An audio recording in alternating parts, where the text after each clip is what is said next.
Imagine you've been saving up to throw a party for your friends and you have a strict maximum budget of exactly £100.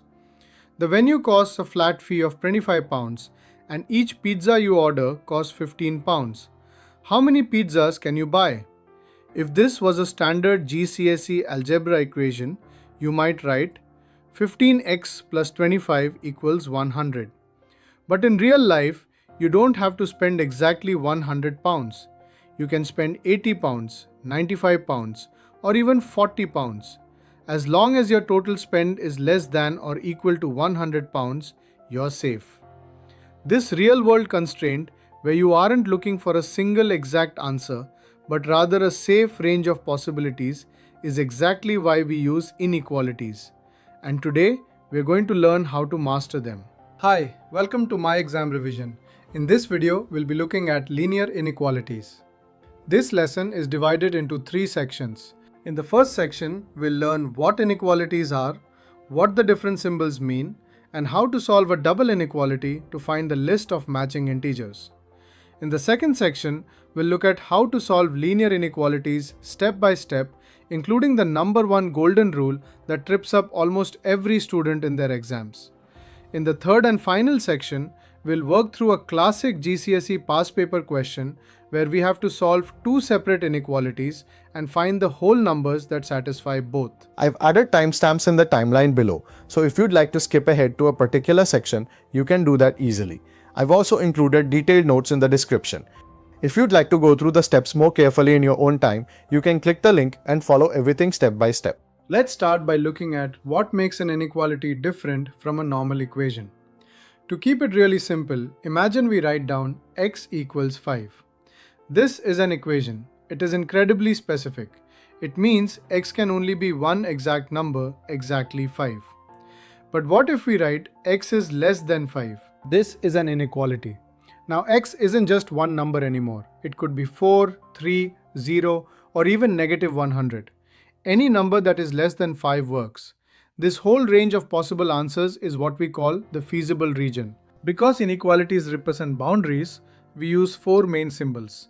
Let's look at how to write and draw them. First, the lesser than symbol. X is less than 5. To draw this on a number line, we find 5 and draw an open circle. The open circle means 5 is excluded. It is not part of our answer. Since we want numbers smaller than 5, we draw our arrow pointing to the left. Second, the greater than symbol.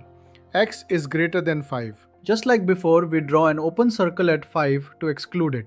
But this time we draw our arrow pointing to the right to show all numbers larger than 5. Third, the lesser than or equal to symbol. X is less than or equal to 5. This is where the drawing changes. Because x can be exactly 5, we draw a solid closed circle at 5.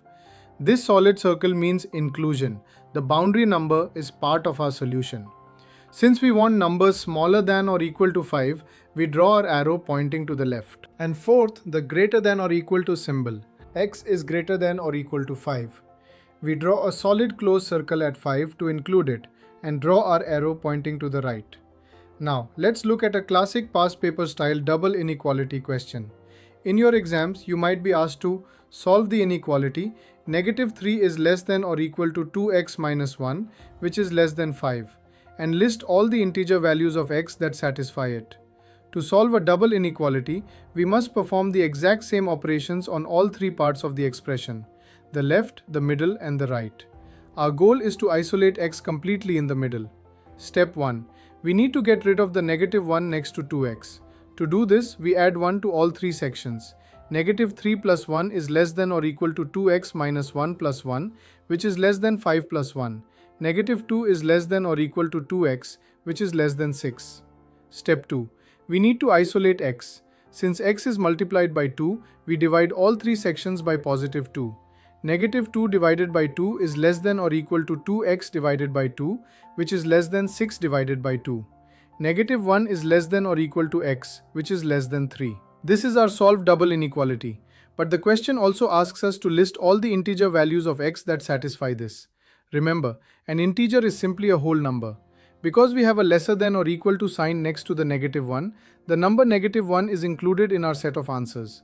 However, because we have a strict less than sign next to the 3, the number 3 is excluded. Therefore, our list of matching integers is -1, 0, 1, and 2.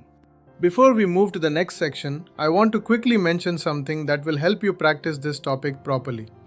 On my website, myexamrevision, I have created a full worksheet for each topic. It starts with basic foundation questions, then moves on to harder multi-step problems, and finally proper past paper exam style questions, all with step-by-step solutions. I've also built an AI version of myself based on my 14 years of teaching experience in GCSE Maths, A-level Maths, and further Maths. You can check the step-by-step solutions, and if you get stuck, you can simply take a photo and upload your working. It will analyze each step, highlight where you went wrong, and even if your final answer is correct, it will still check your method thoroughly. If you're serious about improving your grades, I highly recommend trying it. The link is in the description. Now let's continue to the next part of the video. Now let's learn how to solve linear inequalities. An inequality is linear when the maximum power raised to any variable is 1. That means we're dealing with things like x or y, not x squared or y cubed. The good news is that solving a linear inequality is almost exactly the same as solving a standard linear equation. Our main goal is to isolate the variable on one side by doing the same operation to both sides. Let's work through an example. 2x plus 9 is less than 15. Step 1 is to isolate our term with the variable 2x. To do this, we need to get rid of the positive 9. We do this by subtracting 9 from both sides. 2x plus 9 minus 9 is less than 15 minus 9. 2x is less than 6. Step 2 is to get the x completely on its own. Since x is multiplied by 2, we do the opposite and divide both sides by 2. 2x divided by 2 is less than 6 divided by 2. X is less than 3. And that's our solution. Any number less than 3 will satisfy our original inequality. On a number line, we locate 3, draw an open circle because 3 is excluded, and draw a solid arrow pointing all the way to the left. Now I want you to pay close attention because we are about to discuss the single most important rule in this topic. Whenever we multiply or divide both sides of an inequality by a negative number, we must reverse the inequality symbol. If it was greater than, it becomes less than. If it was less than or equal to, it becomes greater than or equal to. Why does this happen? Let's look at a simple example from first principles. We all know that 5 is greater than 2, right? Let's write that down. 5 is greater than 2. Now let's multiply both sides of that statement by -1. That gives us -5 on the left and -2 on the right. Is -5 greater than -2? Absolutely not. On a number line, -5 is further left than -2, which means -5 is smaller. To keep our statement true, we have to flip the symbol, so it becomes -5 is less than -2. Remember this explanation whenever you are solving inequalities in an exam. If you multiply or divide by a negative, flip the symbol. Let's see this golden rule in action with an exam style question. -5x plus 125 is greater than 100. Step 1 is to isolate the x term. We subtract 125 from both sides. -5x plus 125 minus 125 is greater than 100 minus 125. -5x is greater than -25. Step 2 is to isolate x by dividing both sides by -5. But wait, because we are dividing by a negative number, we must reverse our inequality symbol from greater than to lesser than. -5x divided by -5 is less than -25 divided by -5. X is less than 5. If we forgot to flip the sign, our answer would be completely wrong. On our number line, we draw an open circle at 5 and point our arrow to the left. Let's quickly practice two more linear inequalities to make sure we have this process completely locked in. Here's the first one. 3y minus 8 is greater than 10. First, add 8 to both sides to isolate the 3y term. 3y minus 8 plus 8 is greater than 10 plus 8. 3y is greater than 18. Next, divide both sides by positive 3. Since 3 is positive, we do not change the symbol. 3y divided by 3 is greater than 18 divided by 3. Y is greater than 6. On our number line, we place an open circle at 6 and draw our arrow pointing to the right towards infinity. Now let's look at the second practice question. 5 plus 6y is less than 17. First, subtract 5 from both sides to isolate our 6y term. 5 plus 6y minus 5 is less than 17 minus 5. 6y is less than 12.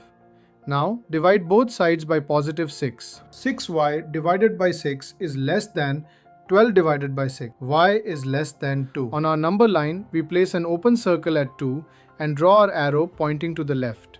Now let's work through a highly common exam question that tests multiple concepts we have covered. You are often given two completely separate inequalities and asked to find the values of x that satisfy both at the same time. Here is the question. Find all the integer values of x that satisfy both. 2x minus 3 is less than 7 and 3x plus 1 is greater than or equal to negative 5. To solve this, we must solve each inequality individually first. Let's start with the first inequality. 2x minus 3 is less than 7. First, we add 3 to both sides. 2x is less than 10. Next, we divide both sides by 2. X is less than 5. Now let's solve our second inequality. 3x plus 1 is greater than or equal to negative 5. First, we subtract 1 from both sides. 3x is greater than or equal to negative 6. Next, we divide both sides by 3. X is greater than or equal to negative 2. Now that we have solved both individual inequalities, we can combine our two results. We know that x must be greater than or equal to negative 2, and at the same time x must be strictly less than 5. We can write this combined range as a single double inequality. Negative 2 is less than or equal to x, which is less than 5.